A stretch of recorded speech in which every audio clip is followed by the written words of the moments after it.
Mais uma vez, sejam muito bem-vindos aqui ao podcast Você Pode Mais.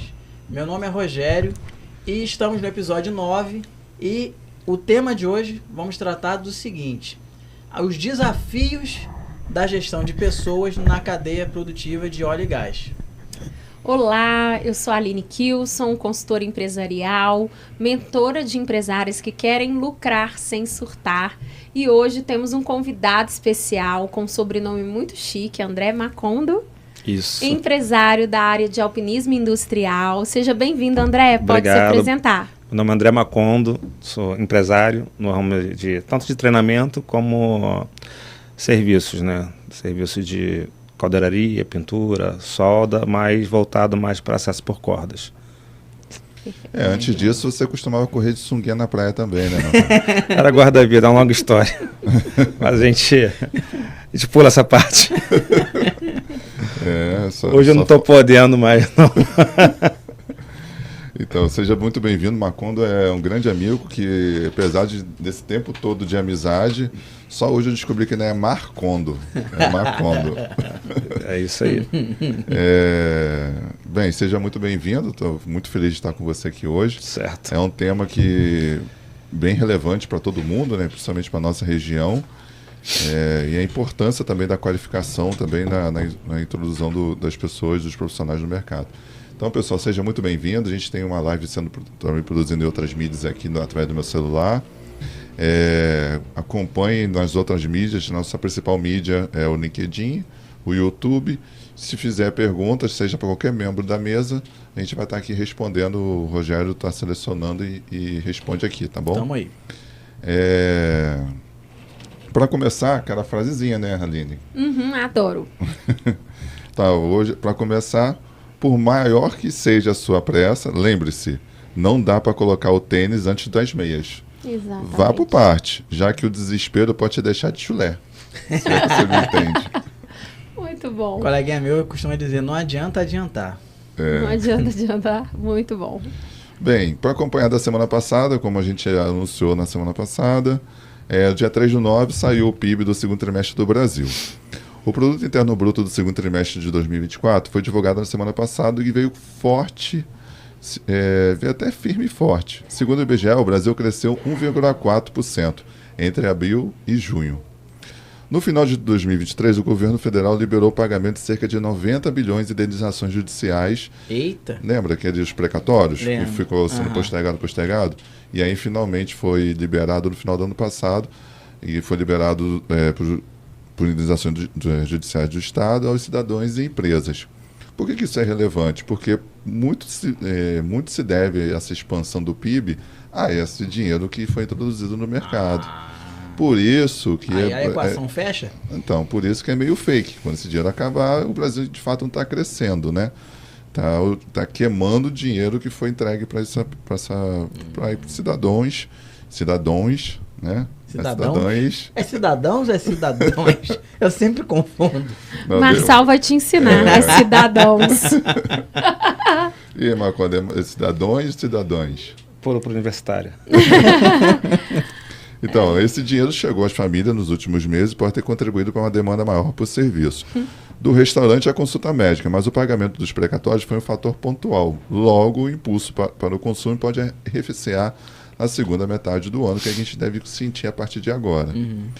Então, é uma equação importante, principalmente porque tem tudo a ver com o nosso tema hoje, Macondo. Olha, apesar do horizonte próximo mostrar um cenário positivo no longo prazo, um ponto de atenção. O crescimento sustentável do PIB precisa vir acompanhado de um aumento de produtividade, o que não tem acontecido no Brasil, como eu já falei várias vezes aqui no nosso podcast. Segundo dados da Fundação Getúlio Vargas, a produtividade brasileira avançou em média 0,5% por ano nas últimas 3 décadas, 30 anos. Nos dados mais recentes, não temos visto uma melhora desse número. Por que isso pode ser um problema? Se a população demanda por produtos e serviços, além da capacidade de produção das empresas e indústria, a consequência pode ser um aumento dos preços para equilibrar a oferta e a demanda. Nesse cenário, os empresários podem buscar mais trabalhadores para aumentar a capacidade produtiva. A questão é que o mercado de trabalho está muito aquecido. E é o que a gente vai falar aqui hoje, né? Exatamente. O que significa que o custo da mão de obra pode subir em ritmos mais acelerados do que o aumento de produtividade. Essa pressão também tende a ser repassada ao preço dos produtos. Ou seja, se o PIB avança maior do que o crescimento potencial de determinado aumento da produtividade ou da força de trabalho, podemos conviver com uma inflação mais elevada nos próximos anos. Para escapar dessa armadilha, é necessário aumentar a eficiência da economia do país. A receita para isso passa por diversas iniciativas, como melhora da qualidade educacional, qualificação profissional, investimento em infraestrutura, abertura da economia ao comércio exterior e simplificação tributária, que alguma dessas coisas está sendo feita já, né? Não há uma saída fácil. Para continuar crescendo de forma sustentável, o Brasil precisa encarar essa agenda de melhorias. E uma delas a gente vai tratar justamente quando você começar a falar aí na sua vez, né? Vamos dizer assim. Bem, saiu o índice de manufaturas de agosto dos Estados Unidos, o número foi 47,2. É um número expressivo, assim? Ou... Olha, isso em pontos, né? Significa o índice de manufatura dos Estados Unidos, e o número sugere uma contração da indústria, ou seja, o número é um pouco abaixo. Isso está sugerindo cada vez mais que a economia americana pode entrar num momento de contração, principalmente pelos dados que saíram também recentemente, que eu vou falar aqui, do emprego. Okay. A pesquisa industrial do mensal de julho do Brasil veio abaixo 1,4, repetindo, pesquisa industrial mensal de julho do Brasil. Saiu no dia 4. Veio abaixo, veio negativo 1,4. Foi a contração da produção industrial do Brasil no mês de julho. O resultado compensou em parte a forte alta que a indústria teve de 4,3 no mês anterior. 5/9, o índice de serviços dos Estados Unidos foi de 51,5, foi o resultado em pontos do índice de gerente de compras de serviços em agosto, e o setor continua em expansão com preços de serviços ainda mais elevados. E, por fim, 6/9, relatório de emprego dos Estados Unidos, no mês de agosto. Os números do mercado de trabalho americano divulgados na última semana mostram um esfriamento gradual do emprego no país. Foram criados 142 mil postos de trabalho nos Estados Unidos em agosto. O número veio abaixo da expectativa dos analistas de mercado, que superou a criação do mês anterior, que foi de 89 mil. Então é por isso que esses números estão batendo aí, e é por isso que a gente deve esperar na reunião do FED dos Estados Unidos a redução da taxa básica de juros. Então eles provavelmente vão reduzir mesmo. Vão reduzir, porque assim, o que determina o aumento da inflação é o pleno emprego. Como a gente viu na questão do Brasil. O emprego muito alto aumenta também os salários, consequentemente mais gente consumindo, consequentemente mais inflação. Então uma forma do Banco Central controlar a inflação sem aumentar o desemprego, ou seja, mandando mais gente embora, é aumentar a taxa básica de juros para dificultar o crédito. Entendi. Bom, terça-feira, 3/9. Notícia de negócios, né? Vamos falar um pouquinho de Petrobras? Vamos. Então, a Petrobras ela decidiu reduzir o preço do querosene para apoiar aí as companhias aéreas. Né? Uma ajudinha do governo para poder as pessoas voarem, né? Petrobras anunciou no dia anterior aí uma redução de 8,8% no preço base do querosene de aviação, ou o QAV, né? No caso para as distribuidoras, o que daria aí uma redução de 36 centavos por litro. E essa redução acumulada desde o início do ano é de 8%. Em relação a dezembro de 2022, a queda acumulada é de 26%. Agora, Vitor, por que isso importa? O combustível é o principal custo das companhias aéreas, representando cerca de 41% dos gastos da companhia aérea. Pense, quanto mais barato fica, mais barato tende a ser as passagens. Sim. Ou pelo menos o aumento de preço tende a frear. Na prática, aí o preço do QAV, como é chamado o querosene de aviação, como eu já falei, é a principal forma do governo apoiar e estimular o setor de aviação no país, até porque, né, é um setor que tem passado por certas dificuldades, né? A Gol está em recuperação judicial, a Latam também estava em RJ até 2022 e as ações da Azul caíram quase 70% desde o início do ano. Muito pelas preocupações com as dívidas, com o risco de uma recuperação judicial em breve, apesar do CEO negar isso, né? Mas tem claras evidências que isso está cada vez mais ganhando força lá. Eu ouvi muitos rumores com relação a isso. Na quartinha, né, meio de semana, uma notícia de Brasil. Aliás, já teremos acho que 2 notícias aí relevantes. A maior seca da história vai pesar no bolso dos brasileiros. Já era esperado, né? A água diminui e a conta aumenta. Com os reservatórios de níveis mais baixos em anos, a Agência Nacional de Energia Elétrica decidiu ativar a tarifa mais alta de todas, que começou a valer esta semana. Então, quando aquela sauninha que você gosta de fazer, vai ficando mais cara. Termoelétrica. Faz parte. Chega a termoelétrica. Agora, a alta da luz pode variar de 10% a 13% em setembro. O valor em médio que o brasileiro gasta é R$ 147, que um brasileiro paga. Por exemplo, pode chegar a R$ 163 por conta desse aumento. O que está acontecendo? Né? O Brasil está passando por uma das suas piores crises hídricas da história, né? E a previsão é de um volume de chuvas 50% menor que o normal. Hoje a gente até viu uma notícia que saiu que São Paulo ficou entre as cidades mais poluídas do mundo hoje. Tá bem seco, né? Minha mãe mandou também que Belo Horizonte está caótico. Tá muito feia a situação. Então isso faz com que as usinas hidrelétricas, de onde vem a maior parte da nossa eletricidade, fiquem com menos água. Para evitar a falta de luz, o jeito é acionar as termoelétricas. Acontece que elas funcionam com queima de combustível, que são bem mais caras de funcionar, fazendo com que o governo repasse esse aumento para a conta de luz na sua casa, justo no momento em que o calor está chegando, né? Justo que a gente usa mais o ar-condicionado. Mas fala aí, o que uma coisa acontece com a outra? Bom, aí é o efeito dominó, né? No fim da linha, a alta das tarifas de energia ela pode ser responsável por mais da metade da inflação de setembro, né? Ou seja, respondendo aí por 0,52% a 0,72% do que os preços gerais devem subir. E o Brasil está no topo do ranking mundial que mede o peso que a conta de luz tem no bolso dos cidadãos. Em média, o brasileiro gasta aí aproximadamente 4,5% do orçamento anual pagando a tarifa. A nossa energia é muito cara, né? Muito, muito cara. Principalmente por conta das termoelétricas quando elas são acionadas, né? Enquanto a taxa em países desenvolvidos e emergentes fica na casa dos 2% somente. Isso ingessa muita coisa no Brasil. Sim. Uhum. E o problema não é comprar o ar-condicionado. O problema é pagar a conta de luz. A gente tem o ar, mas lá em casa a gente não liga. É sério, tem o ar na sala, mas a gente não pode ligar. Lá em casa eu tenho uma estratégia. Quando tá muito calor assim, eu pego, ligo o ar-condicionado junto com o ventilador, deixo 2 horinhas lá ligado, programo, desligo e deixo o ventilador ligado o resto da noite. Pronto, o quarto fica fresquinho. Bem, uma notícia também que saiu na quartinha, né, de economia. A ideia é aumentar o imposto, não pegou muito bem no Congresso. Então, pela proposta do orçamento que foi enviado para o ano que vem ao Congresso, as empresas vão sofrer com o aumento dos impostos. Aí, Marco, que o governo consiga alcançar suas metas fiscais. A gente já está acostumado com isso, né? Não tem nenhuma novidade. Só que a novidade é que são impostos que a gente não costumava ser mexido antigamente, né? A ideia é aumentar 2 taxas, o de contribuição social sobre o lucro líquido, que é o famoso CSLL, que acho que hoje é 1%, né?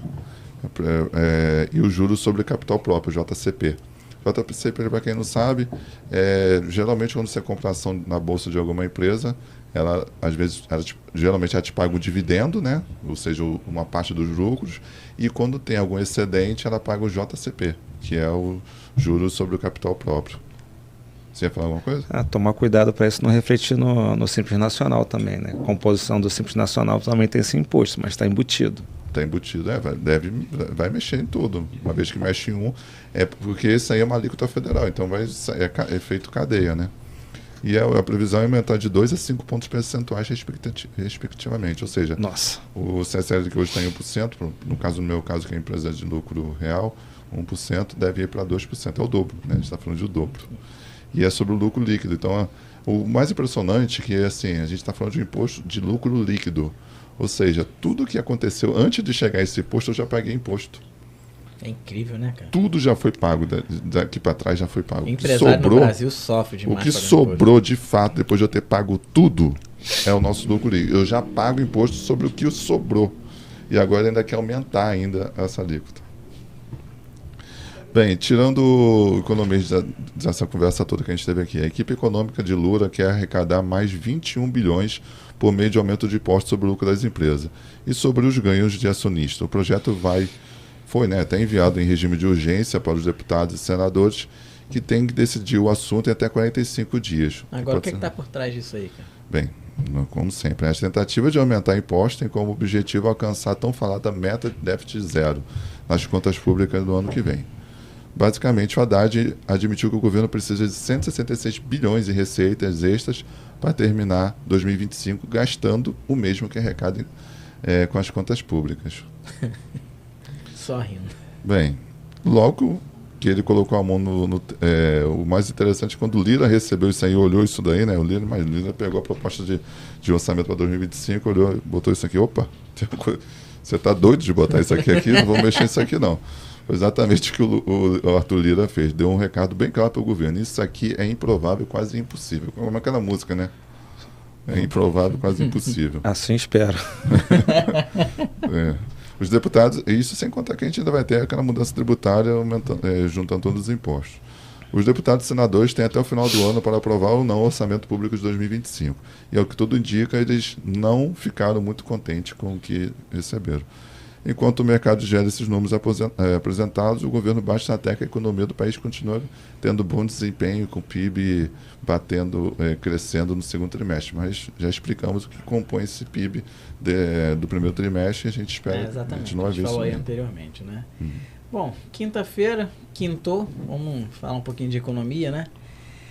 O Estado chegou nas criptomoedas, quem diria, hein?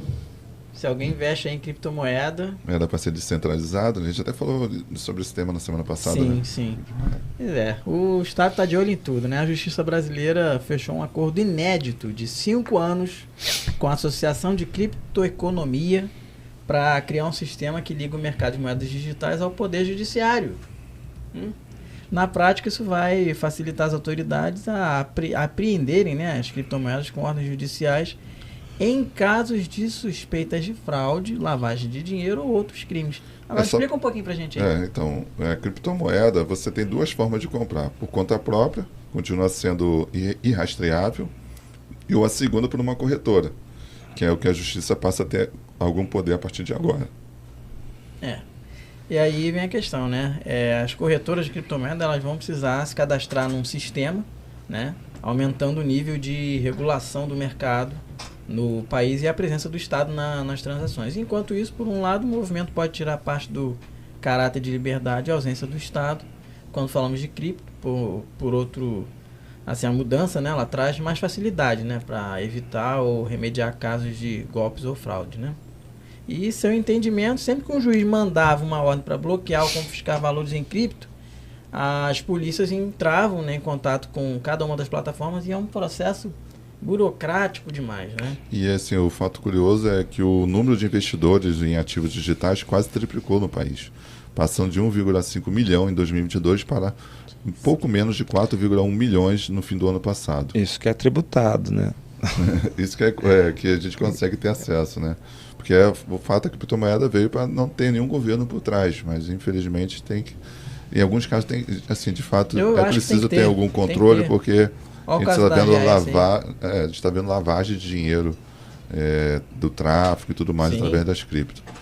Então, assim, só para ter uma ideia, comparando com a Bolsa, a gente tem por volta de 5 milhões de investidores.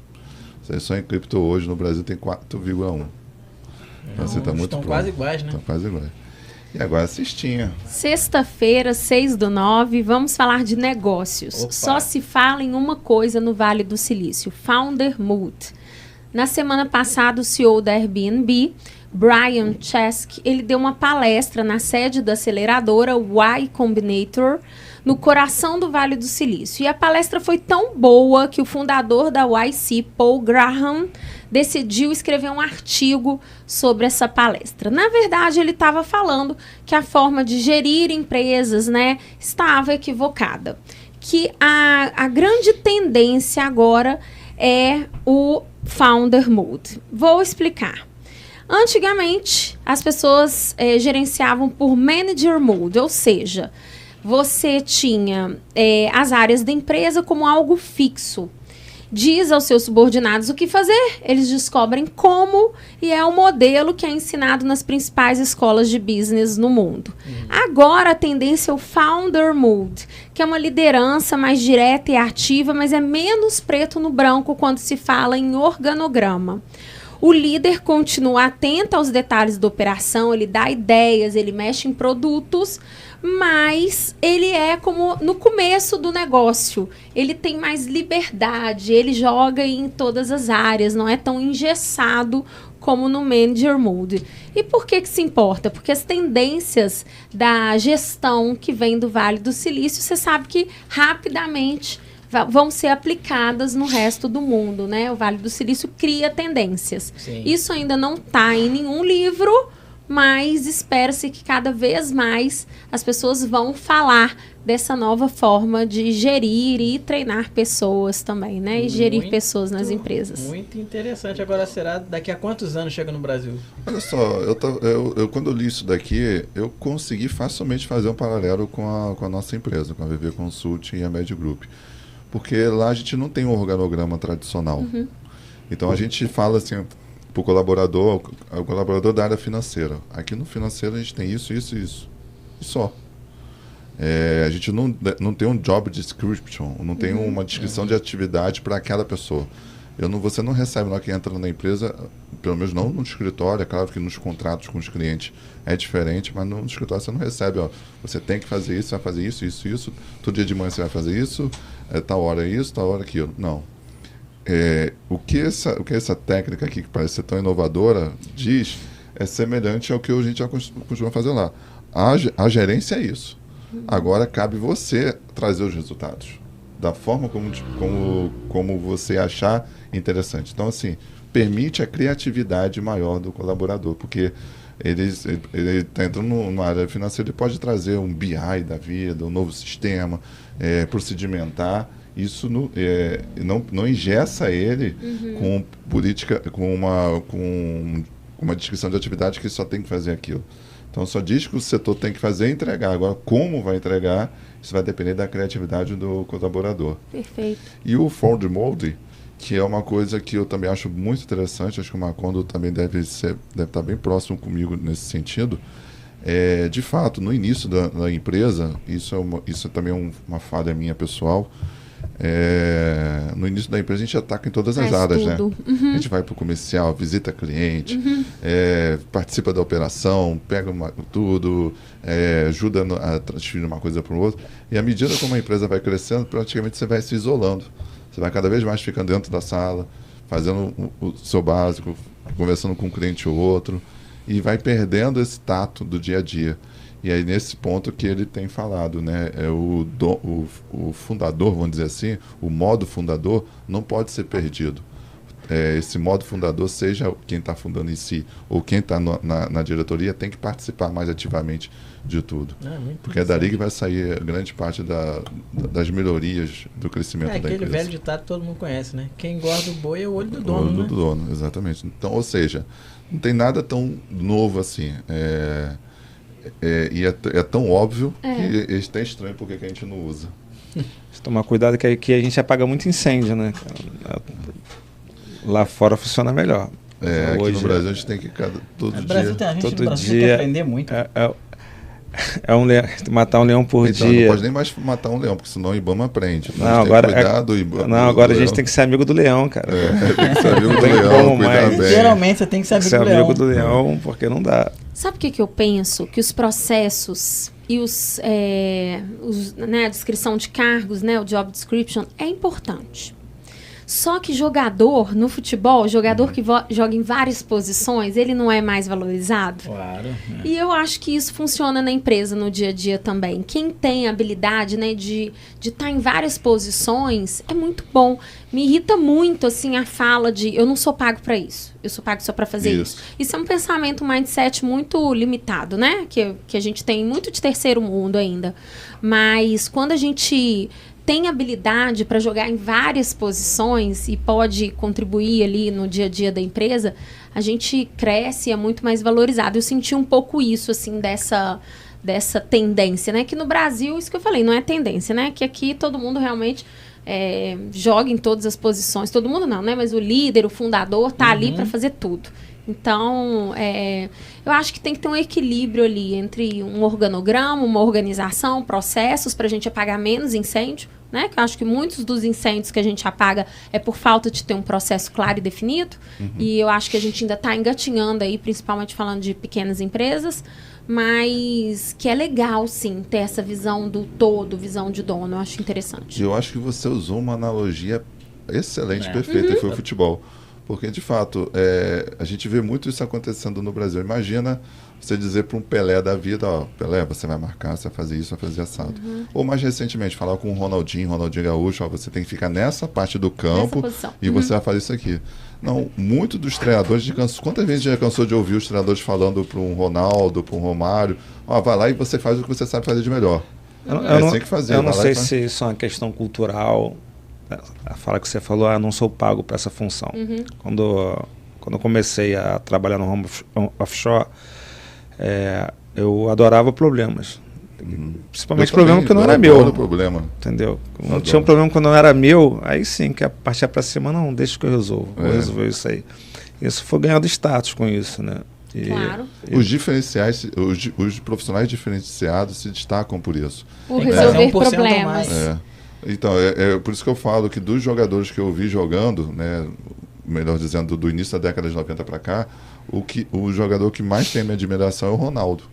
E assim também o Romário, porque o Romário também quando pega a Copa de 94, ele bate no peito, eu vou trazer essa Copa.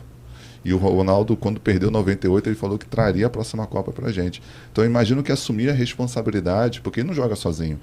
E perante um país que acorda e dorme pensando em futebol. Que é a principal. Então assim, tem que ter muita responsabilidade para fazer isso e muita coragem para fazer isso. E isso é um ponto positivo. Eu acho que essa analogia faz muito sentido para a gente aqui.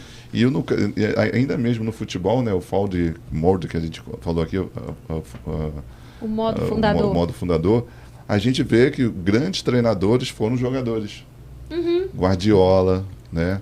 O próprio Renato Gaúcho, todo mundo fala que é muito mais fácil a linguagem deles porque eles foram jogadores. O Diniz agora no Fluminense. Então acho que a analogia do futebol tem tudo a ver aqui nesse sentido. Você me fez lembrar da função do líder, né? Que é resolver problemas e trazer resultados. E toda vez que eu chegava lá na empresa que eu era gestora, tinha um problema. Eles me traziam um problema. E aí, assim, ao mesmo tempo que fazia assim, ai meu Deus, né? Mais um problema. Eu falava, eu tô aqui para isso. Né? Ainda bem que tem problema. Porque senão não precisa do gerente, não precisa do líder, né? A gente tá ali para resolver problemas. Eu acho que a gente tem que ter essa visão também. Que bom que a gente é solucionador de problemas, né? Que bom. Isso inspira a equipe. Isso aí. Bem, no sábado trouxemos algumas notícias. Eu trouxe uma notícia que eu achei interessante, que é o calcanhar de Aquiles de todas as seguradoras hoje. São os desastres naturais. Este ano, em que as empresas de seguro devem mais gastar dinheiro cobrindo danos causados por desastres naturais. Em média, as seguradoras desembolsavam cerca de 106 bilhões de dólares por ano com perdas. No entanto, em 2024, esse valor pode subir para 151 bilhões, um recorde para o setor.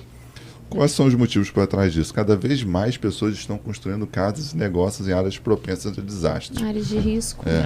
Aumentando o número das propriedades em área de risco. Ao mesmo tempo, os custos para reconstruir e reparar esses danos estão subindo. Para você ter uma ideia, no ano passado foram 37 tempestades que custaram cada uma mais de $1 bilhão em perdas, bem acima da média histórica. As indenizações que a população gaúcha pediu às seguradoras por conta das enchentes do Rio Grande do Sul, em maio, por exemplo, somaram quase R$2 bilhões. Nossa. E aí, entre terremotos, tempestades, incêndios e enchentes, eventos catastróficos, no mundo aumentaram de 100 por ano, isso no início da década de 70, para cerca de 400 ocorrências anualmente nas últimas décadas. Então pensa, né? As empresas de seguros estão tentando melhorar as previsões e cálculos para preparar melhor diante do desastre, mas é lógico, pensando também em reajustar as taxas cobradas pelos clientes. Isso aí dá para comparar com o seguro de carro, né? Se o carro bateu, teve que também está aumentando por esses motivos. Exatamente. Segurança e também desastre. Eu quis trazer uma outra notícia um pouco mais descontraída, porque eu achei isso aqui tão normal para mim. Eu adoro fazer isso daqui. Você já experimentou jantar sozinha, Aline? Amo sair sozinha, comer sozinha, não tem problema nenhum. Eu também. E mulher geralmente não gosta, né? Eu adoro se sentar ali na praia, ali, Na praia, tomar um sozinho, drink, só que você delícia. Tem até eu um nome adoro. pra isso, tá? E ó que eu gosto de gente, mas eu também date gosto. com você mesmo. Ah, então eu sou... sou apaixonada por mim, pela minha companhia. E você, Macondo, você tem que estar sempre Eu com a galera. adoro. Ele é um cara, cozinheiro de mão cheia, tá? sou- Ontem ele fez comida pra mim. Eu sou inclusive. aquariano, né? Aquariano gosta de festa, companhia de amigos. É. Minha esposa que compartilha a mesma coisa que você pensa aí. Mas eu gosto, tá? Mas eu Não, acho mas que ela gosta muito. cortar muito e muito... Não, eu não gosto de ficar... Eu sou Será super que ela sociável. gosta muito porque é você que pode estar na Não. companhia? Não, ela fica em casa, dia de sábado fica em casa. Ah, não. Sol na piscina, sozinho, escutando música. Tá ali Tá com sua tudo taça de vinho, tá tudo ótimo. Então, olha só que curiosidade. Nos últimos 2 anos, as reservas para jantares individuais nos Estados Unidos aumentaram 29%, com 60% dos americanos dizendo que jantaram sozinho em algum momento do ano passado. Na Alemanha, o aumento foi de 18%, no Reino Unido, 14%, e no Japão tem até um termo especial, como eu falei, que é o date com você, ou chamado, ai, meu japonês não tá meio enferrujado, é Ohito-izama. Um dos principais motivos para isso é o aumento do trabalho remoto, que leva muitas pessoas a buscarem um descanso dos seus escritórios em casa. Além disso, mais pessoas estão se casando mais tarde e, portanto, morando sozinhas. E o movimento de autocuidado está disseminando a ideia de que é importante aproveitar a sua própria companhia.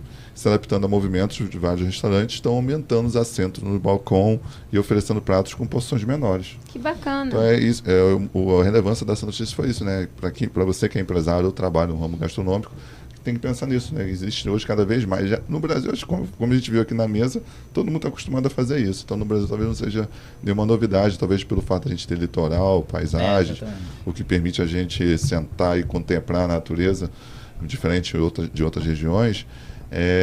De fato, a gente vê muito isso. Às vezes, você senta no restaurante, quase todos os pratos, para 2, para 3, para 4 pessoas, e vem uma porção gigantesca. E às vezes você só quer beber um negocinho, comer um petisco e ir embora. Não tem um lugarzinho para você fazer. Você tem que sentar na mesa, esperar garçom, esperar acordar, tudo como se fosse fazer um evento. Então, é uma dica para os donos, empresários de restaurante e quem trabalha no ramo gastronômico. Pessoalmente, eu costumo ter os insights assim em relação a algumas coisas que eu projeto na minha mente quando eu estou sozinho, na tranquilidade, comendo alguma coisa.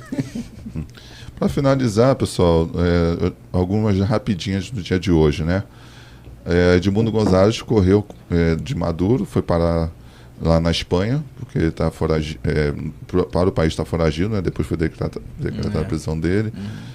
Lula fez uma reunião emergencial para tratar sobre esse tema também, sobre a Venezuela.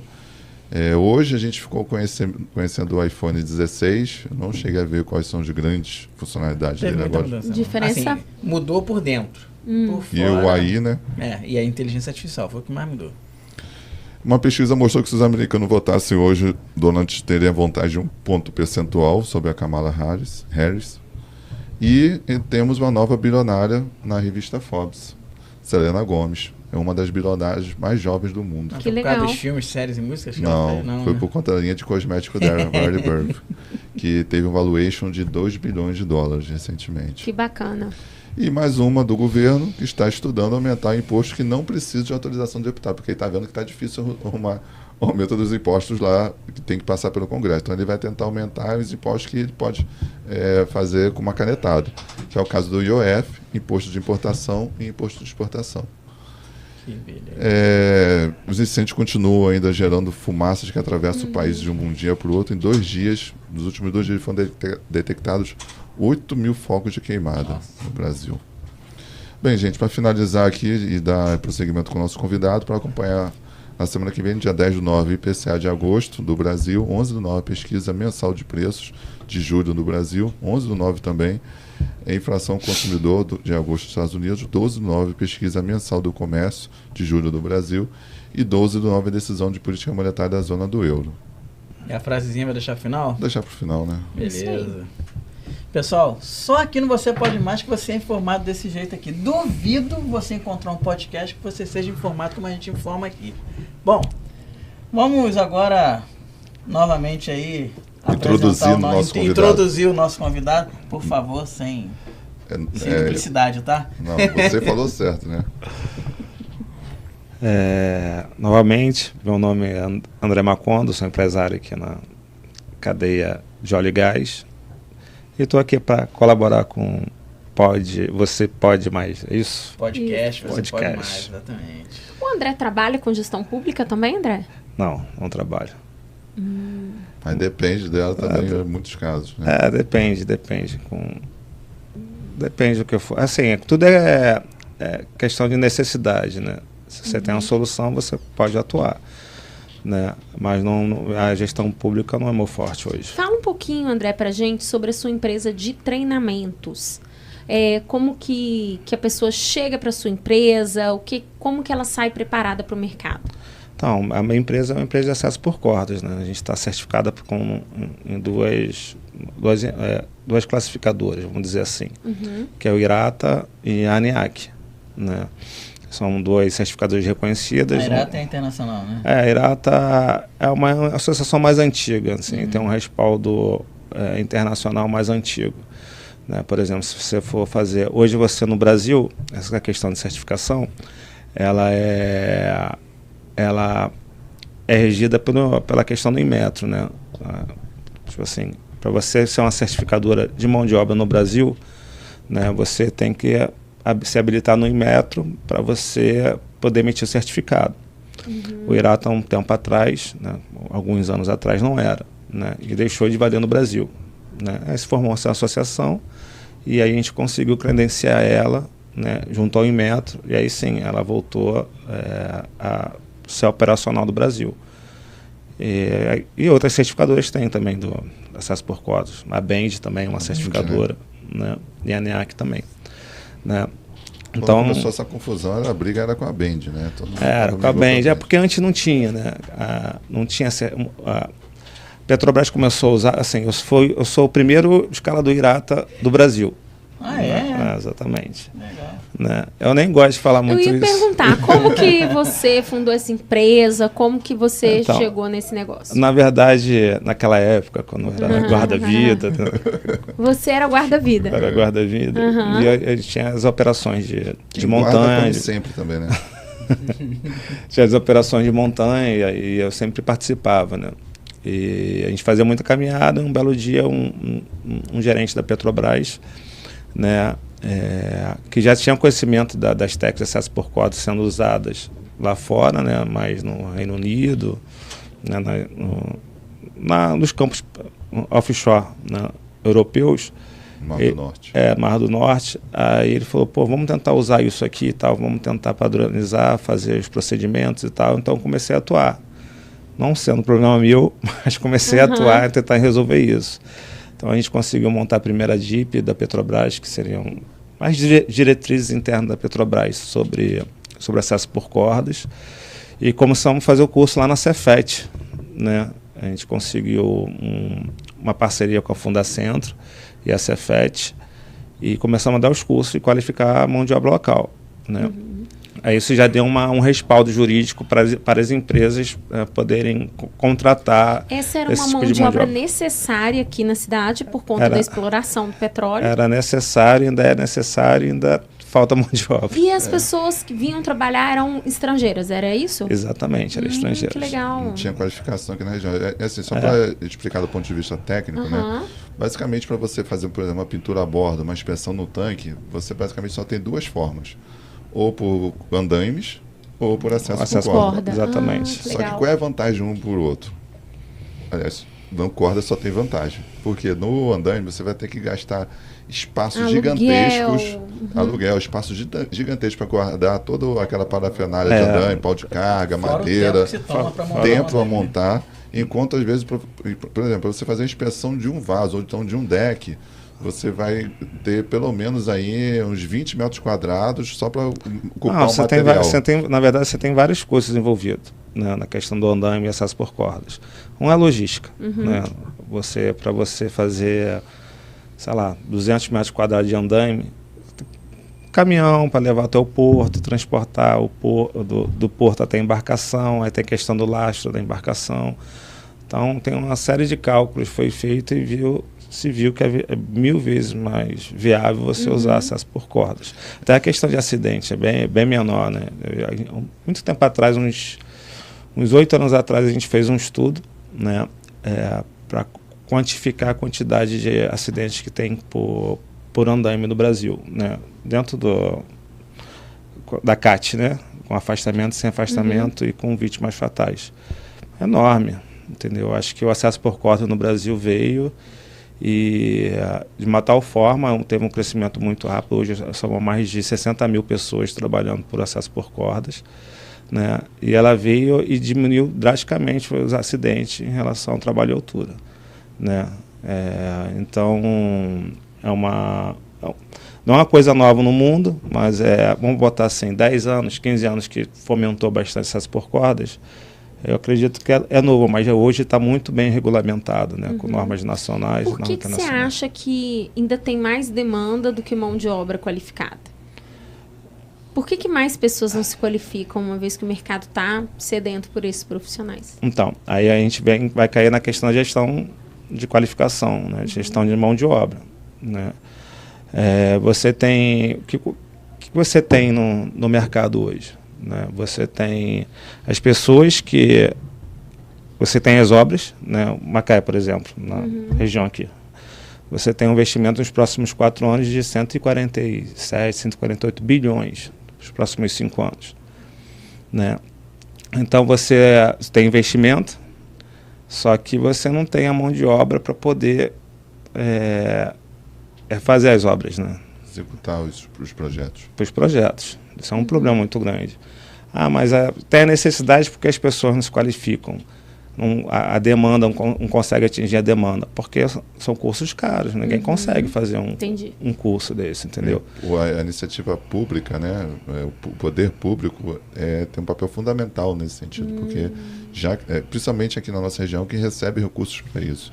E aí a importância da gestão pública atuar nessa área para qualificar os profissionais. Entendi. Porque, assim, deixa eu fazer só um adendo, Macondo. Na nossa região, o Brasil todo, conforme as notícias que a gente mostrou, que a produtividade brasileira é muito baixa. Sim. E isso se deve muito à falta de qualificação dos nossos profissionais. E, assim, é uma bola de neve gigantesca, e talvez uma só não, várias. Porque falta mão de obra, aí tem que qualificar ou buscar em outro lugar para qualificar. E quando a gente fala, boa parte dos serviços são prestados mediante algum contrato.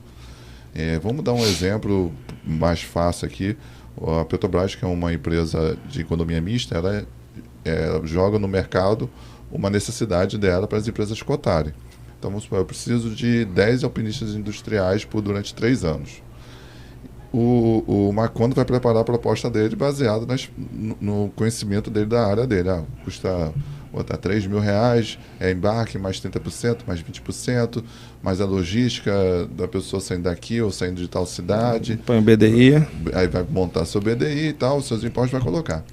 O que vai acontecer com o Macondo? Esse processo licitatório vai levar de 3 a 6 meses para ser concluído. Quando ele for contratar essa mão de obra, já não tem mais disponível. E aí o que vai obrigar ele? Ou ele gastar um dinheiro que não foi previsto para qualificar alguém para botar lá dentro, e muitas das vezes não vai ser possível, porque ele não vai vir com a experiência necessária que o contrato determina, que muitas vezes o contrato determina uma quantidade mínima de experiência, então vai obrigar ele a trazer de outro lugar uma mão de obra mais cara, aumentando o custo dele novamente. E o que o cliente não vai se responsabilizar por isso, porque ele vai dizer, o problema é seu. E em que esse problema é seu, o Macondo... que não pensou sobre isso, vai começar a ficar afogado no meio do problema, e das duas uma. Ou ele vai entregar o contrato, ou ele vai quebrar. Cara, a questão eu acho que é até mais grave do que esse ponto, né? Quando eu gosto muito de levantar dados, né? Gosto de tomar decisões em dados. A gente fez um levantamento, acho que ano passado, eu entreguei até para o Vitor, né? Junto com o CAGED, para entender 2 necessidades no mercado aqui. Um é soldador, outro caldeireiro, né? Assim, da região. Exclusivamente Macaé, né? Então, esses dados apontaram um crescimento, né, muito acima do esperado nas contratações, né? Só que a quantidade de pessoas acima de 50 anos, né, estão trabalhando é muito grande ainda, né? E aponta-se que as pessoas que estão entrando, né, com 18, 19, 20 anos nessas áreas, é muito pequeno, né? Então daqui a uns 4 anos a gente já não está conseguindo repor a mão de obra, né, nessas duas categorias, né? Esse é um problema que não somente o mercado de petróleo e gás reflete em outras áreas. Também. Só que isso reflete outra parte da cadeia também, de óleo e gás, tá? Então, quando você tem uma curva muito alta de contratação, né, você tem que ter a preocupação de onde você vai contratar essas pessoas, né? Então, quando você fecha um contrato hoje, tem uma taxa de rotatividade, vou licitar. Minha taxa de rotatividade é de 5%, ou seja, durante o ano todo você tem 5% de pessoas que vão sair da sua empresa e você vai recontratar. Tem contrato aí que a taxa de rotatividade está em 25%, 30%. Aí o que acontece, né? Você, para contratar uma pessoa, você tem que fazer o exame é caro, R$ 1.500 para fazer o exame admissional, né, para a área offshore, que pega um monte de exames, né? Tem o EPI, né, que também é caro, um equipamento de proteção individual. Você entrega para o funcionário. Ou seja, o outro que saiu não dá para aproveitar para o novo. Sim. E aí tem a HH da sua equipe. Você contratou uma equipe para trabalhar 100%, mais 5% da rotatividade. Ela vai trabalhar mais 25%. Então ela começa trabalhando no sufoco, hora extra e tal, né? E quando 25% da sua mão de obra sai da sua empresa, você tem que repor. E você não consegue repor na mesma velocidade. Aí começa o quê? Começa a fechar no vermelho, né? Porque você recebe multa, ou não mobiliza a obra, e na pior das hipóteses, você vai entrar com um contrato. Não consigo. Você acha que o sistema pode colapsar em relação a essa questão? Vai colapsar. O sistema vai colapsar. Se não tiver uma ação coordenada, né, de, assim, faraônico, sabe? Vamos qualificar 50, 60 mil pessoas. Tudo bem, caso contra, acredito. Já está assim, você vê empresas aí fechando, mas é normal. Não é normal uma empresa ficar fechando por causa de mão de obra. Né? Não é normal fazer o que eu estou fazendo, por exemplo. Eu tenho licitações que eu não estou entrando mais. Que eu sei também, eu vou ter dificuldade de conseguir mão de obra. Aí isso vai impactando. Nós que temos um pouco mais de maturidade empresarial, a gente prefere não entrar porque vai sofrer os impactos, porque um contrato desse pode quebrar uma empresa. Mas por causa da quantidade de multa. Aí o que vai acontecer? Outras empresas que não têm essa maturidade entram e aí quebra. Se vislumbrando porque está fornecendo para um grande cliente, aí fica 2, 3 meses e quebra. E aí vira um caos. Às vezes demoram um ano e meio, tipo assim, investindo, e são contratos caros, vão investindo porque vai rodar. Porque o mercado aquecido, você é contratado numa empresa, você recebe uma oferta de R$100 a mais. O cara vai sair, não está nem aí. Não tem aquele negócio de vestir camisa, entendeu? Então vai. E assim, o que mais me assusta é que várias empresas, elas, assim, não é driblar a lei, né? Você tem a lei, vamos botar assim, são contraventoras, sabe? Por quê? Eu participo disso também, no fato da questão da experiência, né? Você tem lá na CLT, né, o artigo 455, fala que você só pode exigir experiência até 6 meses, né? Se você passar de 6 meses, você está fazendo algo ilícito, você não... Você pode sofrer multa. Se você exigir mais de um ano, mais de 6 meses, não pode. Então, tem uma interpretação diferente dessa lei agora. Inclusive, nos processos licitatórios, os fornecedores já estão colocando essa interpretação que já foi homologada pelo Superior Tribunal Federal, que fala justamente porque alguns tipos de atividade requerem experiência. Então, é preciso colocar... Mas a questão da... Vamos lá, mas a questão... Tem outra questão importante também, né, que eu acho que ia facilitar muito a contratação de uma mão de obra. A lei do estágio, né? Então, a lei do estágio é uma lei que que quando você está fazendo estágio não conta como experiência. Como experiência. Isso está parado na Câmara, né? Podia ajudar E bastante. deveria contar, né? Já ajudaria. Mas na questão de mão de obra, assim, Macaé, ela faz a questão da qualificação, Macaé, ela está fazendo uma ação muito bem ordenada e coordenada junto à Secretaria de Qualificação Profissional. Que é a deixa, porque pela primeira vez na história dos podcasts no mundo... Temos 2 convidados. Não é só isso, é o convidado que convida.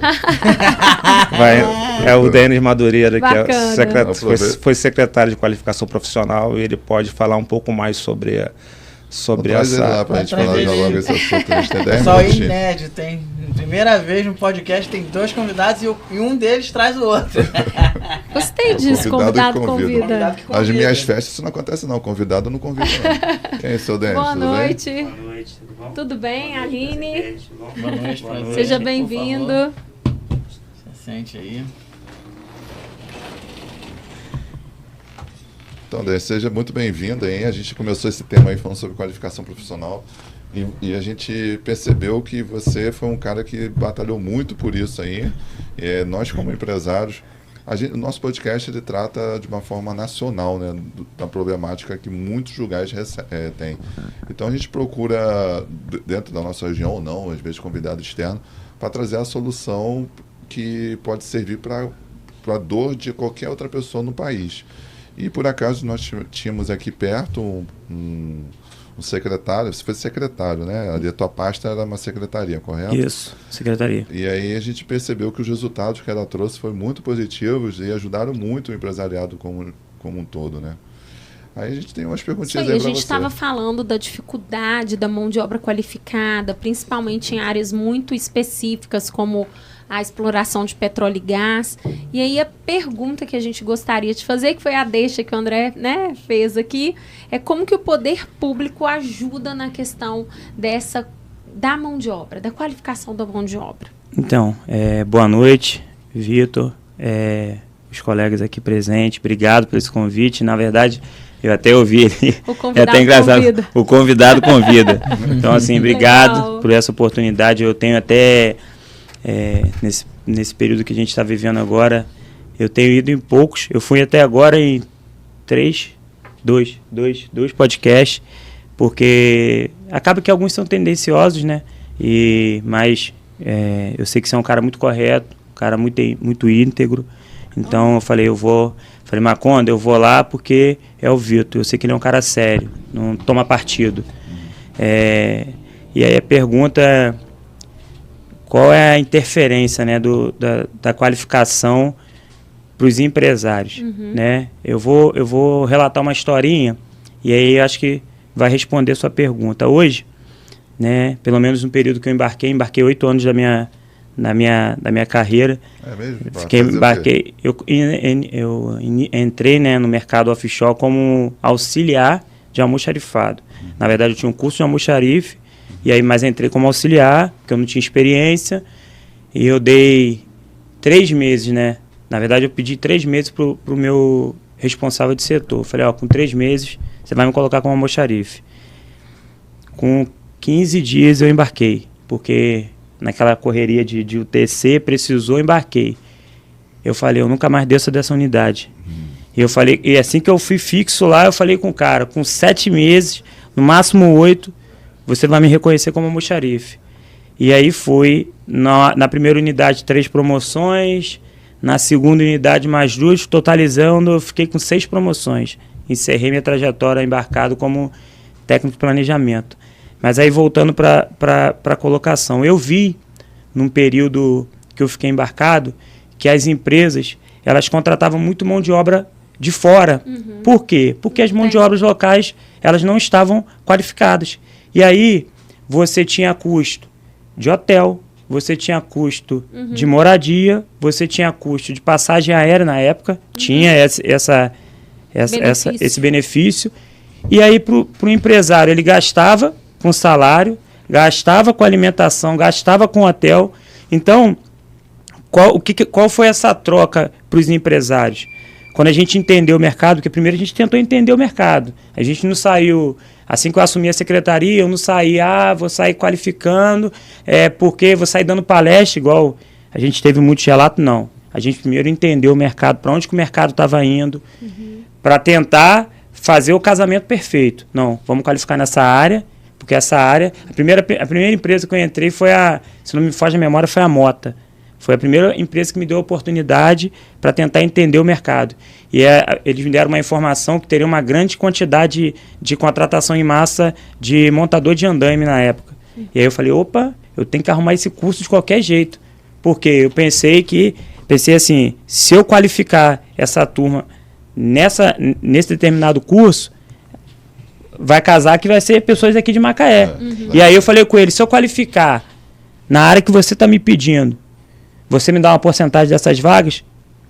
Só que aí tem a questão da experiência, né? Que todo mundo esbarra nisso. Talvez seja um ponto que a gente vai falar. Essa é a segunda pergunta que a gente vai fazer, sobre a questão da experiência. E aí, do trabalho, né? a gente qualificou e hoje eu entendo, na minha pouca experiência como empresários, que de uma certa forma a gente contribuiu sim, porque hoje o cara tem um colaborador pronto com Salvataz, com Hilt, com T-Hilt, que a secretaria acabou de licitar, tá em trâmite, 3.500 vagas de T-Hilt, a prefeitura até tinha divulgado, com T-Hilt, então, ou seja, com pintura industrial, Senai, caldeiraria Senai, montador de andame Senai, mecânica Senai, ou seja, não precisa ir lá buscar em outro estado, tem aqui pronto. Ou seja, eu acho que para o empregador vai sair muito mais barato. Sai. Agora, e a questão da experiência? Como é que se vence essa barreira da experiência? Então, essa é apesar de não ser da pasta de trabalho e renda, é um outro colega que toca a pasta, a verdade é que eu não sei, mas eu acredito que teria que existir alguma coisa. Porque, assim, eu tive uma vez uma oportunidade, que foi uma única oportunidade que nunca mais me chamaram. Com os representantes legais da Petrobras, né, os diretores. Aí foi até uma reunião no gabinete do prefeito. E aí eles estavam falando sobre qualificação, sobre CETEP, né, na época era CETEP, e eu esperei acabar, eu falei, vou fazer a pergunta, porque é o que eu escuto, sempre escutei no período que eu fiquei à frente da secretaria. A gente é grato, a secretaria está dando Salvataz Hilt, está dando inúmeras qualificações para diversas áreas, mas quando a gente chega lá, a gente esbarra na tal experiência. E eu fiz uma indagação, falei, eu admiro muito vocês, da Petrobras, pessoas, a maioria ali estudados. Falei, mas vocês não estão percebendo que o mercado está se fechando? Porque vocês criam inúmeras exigências, seja no que se refere à qualificação, seja até para vocês, empresários. Eles são muito rigorosos, e não estou falando que não tem que ser, mas eu acho que eles são muitos. E os profissionais estão aposentando. O soldador experiente está aposentando, o caldeireiro experiente está aposentando, o engenheiro experiente está aposentando, ou hoje a gente vê muitos profissionais abrindo seus próprios negócios. E como que você vai adquirir a experiência? Dando oportunidade. Vocês não dão? As empresas também não vão perder tempo e nem dinheiro contratando um cara para formar no canteiro, para ficar ali 2 anos no canteiro. Então, assim, apesar de não ser a minha bandeira, mas é uma luta que a gente está encabeçando, porque eu entendo... Um é complemento da outra, né? Uma é complemento da outra. Então, assim, eu entendo que eu cresci o sarrafo da qualificação, porque eu entendo também, você, Vitor, como empresário, eu acho que a gente tinha que melhorar, não simplesmente montar um cursinho de solda e dar, não. Eu assumi uma pasta onde na gestão anterior está lá pelo menos registrado 40 mil cursos. Curso de 1 dia, de meio-dia. Se você for no Senai agora, eles não saem de lá, no mínimo 6 meses, um curso de pintura. No mínimo 6 meses. Mas 6 meses, Senai, todo mundo bate continência. Então, uma das coisas que eles me exigiram foi o seguinte, traz um curso robusto, traz um curso com respaldo, que eu quebro a experiência. Foi o acordo que a gente fez. Então, hoje, dentro da nossa cidade, Senai é um curso muito respeitado. Por isso que a gente está dando Senai. Todo no Brasil. Que legal. Porque eu entendo, gente. Eu acho que para quebrar essa barreira, eles têm que ter essa segurança. Que, calma aí, igual hoje está sendo exigido o TRIUT. Eu acredito, fez um curso robusto, eu acho que quebra um pouco essa barreira. Tá certo, né? Essas empresas trabalham com segurança. Sim. E fala pra gente um pouquinho os desafios Pra finalizar agora, né? Pra finalizar já, meu Deus. Já, pra finalizar. Então, peraí. Então, vamos ver essas perguntas aqui pra gente aproveitar.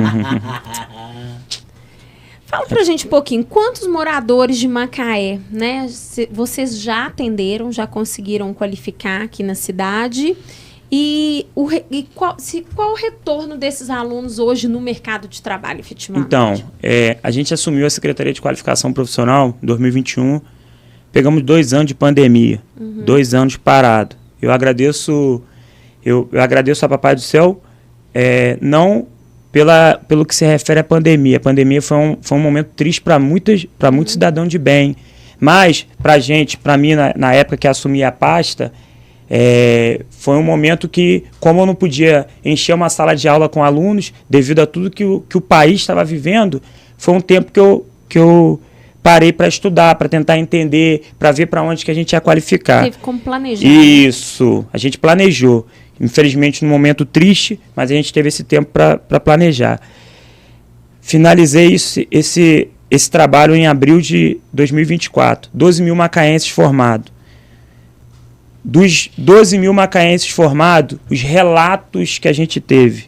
Por exemplo, a Unimed contratou quase uma turma inteira de cuidador de idosos. Ou seja, foi um casamento. Eu qualifico, vocês contratam.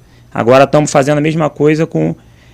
vai ser feita a mesma coisa agora com o Macaé Dó. Pediram uma determinada qualificação que a Secretaria vai começar a trabalhar e nós vamos qualificar. Salvatagem Hilt, não tiramos da nossa cabeça. A gente percebeu, pandemia, 2 anos parado. Ou seja, como que o cara está desempregado, ele vai pagar esse curso. E aí, a gente deu 0,800, qualificamos. Aí você me pergunta, Denis, qual o retorno disso? Vou te dar 2 relatos. Totalmente opostos.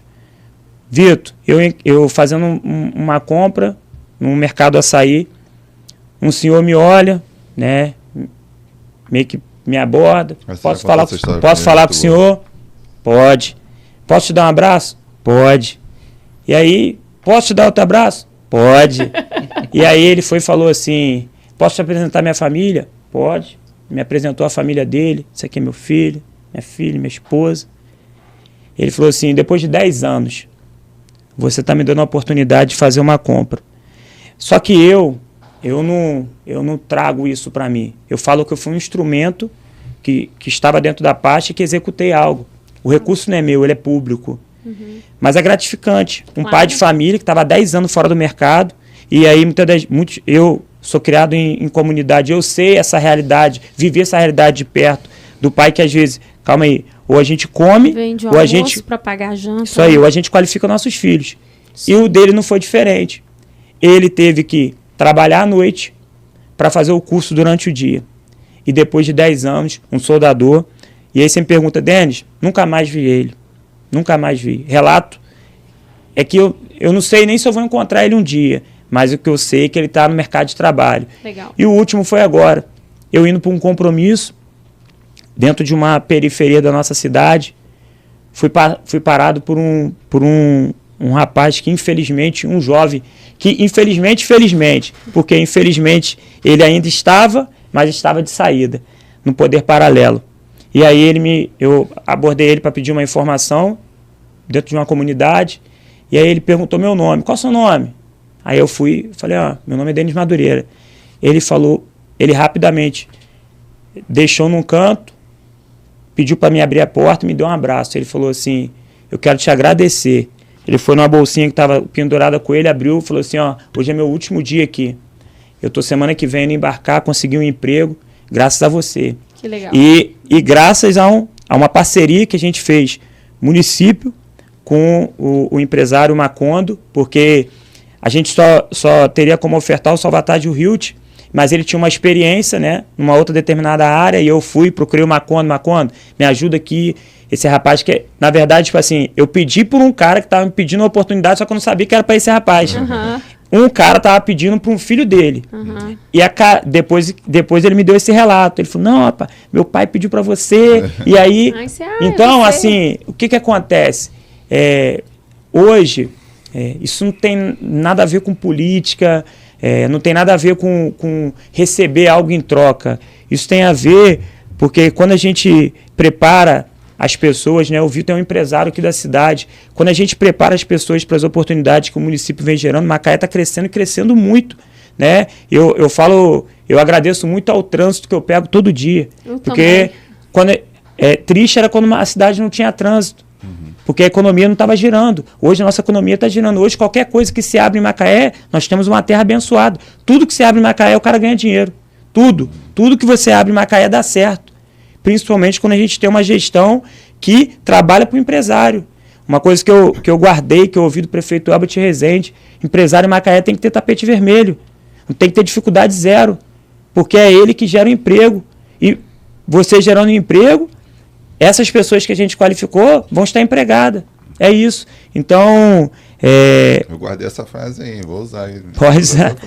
Hoje, assim, eu fico muito feliz. Todo dia, gente. Todo dia alguém me para na rua e relata alguma coisa. E assim, é gratificante, né? Eu penso que, eu não sei até quando eu permaneço numa repartição pública, né? No poder público, mas eu tenho certeza que quando eu chegar aos meus 80 anos, eu vou olhar para trás e não vou me envergonhar. Acho que vou construir uma história bacana. De fato, Denis, sua história é muito bonita. Acho que você nem precisou pedir para finalizar, você já foi finalizando. Parabéns, né? Já estava certo. Legal. Já. Nosso tempo já avançou demais. Quero agradecer muito a sua presença, torço muito por você. Obrigado. Espero que dê tudo certo para o que você está botando, para suas metas, e que suas metas realmente se concretizando, eu acho que vai ser bom para todo mundo. Sim. Obrigado. Denis, agradecer a você, ao Macondo também, viu, pela ter aceitado aí o convite. Muito obrigado, né? E agradecer também a nossa audiência e ao público. Isso aí. Obrigada, Denis, André. Pessoal, muito obrigada mais uma vez pela audiência de vocês. Semana que vem, 8h30 da noite, estamos ao vivo no LinkedIn e nas outras redes. Você pode mais. Isso aí. Tchau, pessoal. Tchau, tchau. Obrigado.